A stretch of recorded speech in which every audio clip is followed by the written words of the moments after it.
Hey guys, welcome back to my YouTube channel. तो मैं खुशी and I am again back with my new video and that is about my review about that RRB clerk exam.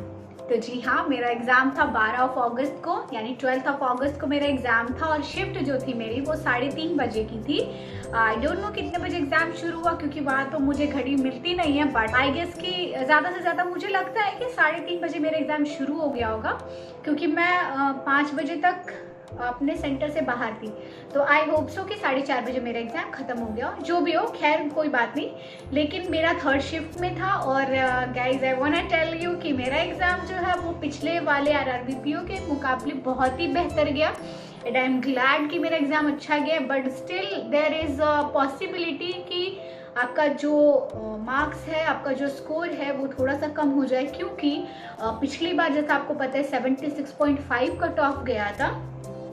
But it also depends on the difficulty level ना। I think कि paper easy था but still मैंने जो है ना वो 75 attempts करे हैं, 75 अटेम्प्ट्स करें जी हाँ। तो मुझे लगता है कि मेरा अटेम्प्ट जो है वो काफ़ी सही रहा है और मैं इसलिए बहुत खुश हूँ क्योंकि इसका जो सर्वर था ना वो मेरे पल्ले की चीज़ नहीं थी और बहुत मतलब पिछले वाले आरआरबीपीओ में तो बहुत ही गंदा सर्वर वर्क कर रहा था, बट इस वाले में फिर भी जो क्वालिटी थी, जो चीज़ें थी थोड़ी सी बेहतर थी। और आपको पता है गाइस, मेरे साथ ट्रेजेडी हमेशा तो नहीं, मुझे लगता है आरआरबी में ही मेरे साथ ट्रेजेडी होती है क्योंकि जब भी मैं एग्ज़ाम दे रही थी ना 2 बार लाइट्स आउट हो गई थी और 2 बार लाइट्स आउट हो गई और पहले तो मैंने 2 मिनट कुछ नहीं बोला, मुझे लगा तुरंत से टक करके लाइट गई, टक करके वापस आ जाएगी, लेकिन इन सालों ने ना ऑन ही नहीं करा लाइट यार। मतलब कि आई वाज लाइक कि क्या करो, लाइट का वेट कर रहे हो क्या कि लाइट आएगी तो क्यों ही इन्वर्टर ऑन करें या फिर क्यों ही सिस्टम अलग से ऑन करें, अपना लाइट आएगी फिर से ऐसे ही चलने लगेगा, मैं अगले जन्म में ऑन करेगा ऐसा। बट ही वाज लाइक कि अरे तो क्या हो गया, सिस्टम तो चल ही रहा है ना। मैं क्या बढ़िया है, तो दिख भी रहा है मेरे को सिस्टम की लाइट आपकी कॉपी में पड़ी रही है, तो क्या जरूरत लाइट चलाने की, छोड़ दो वैसे ही।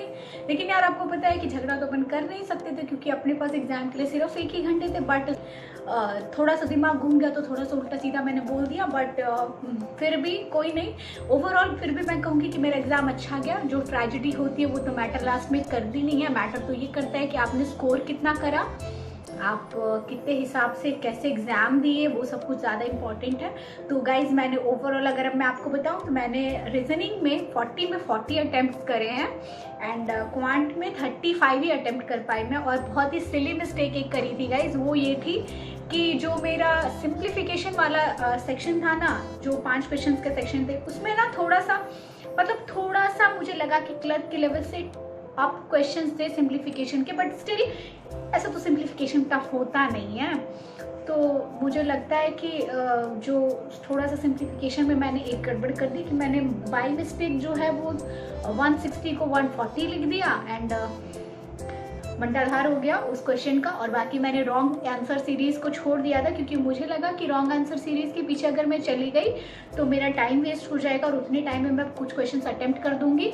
और ये जो स्ट्रैटेजी थी ये वर्क करी वहाँ पे और मुझे इसका बहुत फ़ायदा हुआ क्योंकि मैं 35 अटेम्प्ट कर पाई, नहीं तो शायद मेरे अटेम्प्ट कम हो जाते। और मैंने शुरू में रीजनिंग का भी एक क्वेश्चन छोड़ा था जिसमें मैं थोड़ा सा फंस गई थी, बट देन आफ्टर मैंने क्वांट अटेम्प्ट करने के बाद वो रॉन्ग आंसर सीरीज छूने के पहले मुझे लगा कि मुझे रीजनिंग कर लेना चाहिए, तो मैं रीजनिंग में गई और उसके 5 क्वेश्चन हो गए मेरे से। तो आई वॉज ग्लैड कि मैंने ये डिसीजन लिया एंड लास्ट मोमेंट पे मतलब मेरा जो ओवरऑल स्कोर रहा वो 75 रहा, 40 रीजनिंग का एंड 35 क्वांट का। And I am happy guys, जब कट ऑफ जो भी जाए मैं ठीक हूँ, मतलब मैं खुश हूँ कि मैंने ठीक अटेम्प्ट करा। और खास करके इस सर्वर के साथ अगर मैंने 75 अटेम्प्ट करा तो I am satisfied by myself, but जो होगा देखा जाएगा। But still I am going to prepare for its mains, we will see what happens. But ये हमारी जिम्मेदारी है कि हमें अपने आप पे भरोसा रखना है और आगे और तैयारी करते रहनी है। सो लेट्स सी कि क्या होता है। और आपने कितना स्कोर किया है, आपने कितना अटेम्प्ट किया है, प्लीज़ आप मुझे कमेंट बॉक्स में बताइए क्योंकि मैंने जहाँ तक ट्राई किया है मेरी एक्यूरेसी का कि 100% एक्यूरेसी रही मेरी, लेकिन अब भगवान जाने, मतलब तो कोई जानबूझ के तो गलत करता नहीं है, बट फिर भी। And guys thanks for watching, keep loving and please like, comment, share and subscribe my channel. Thank you, bye.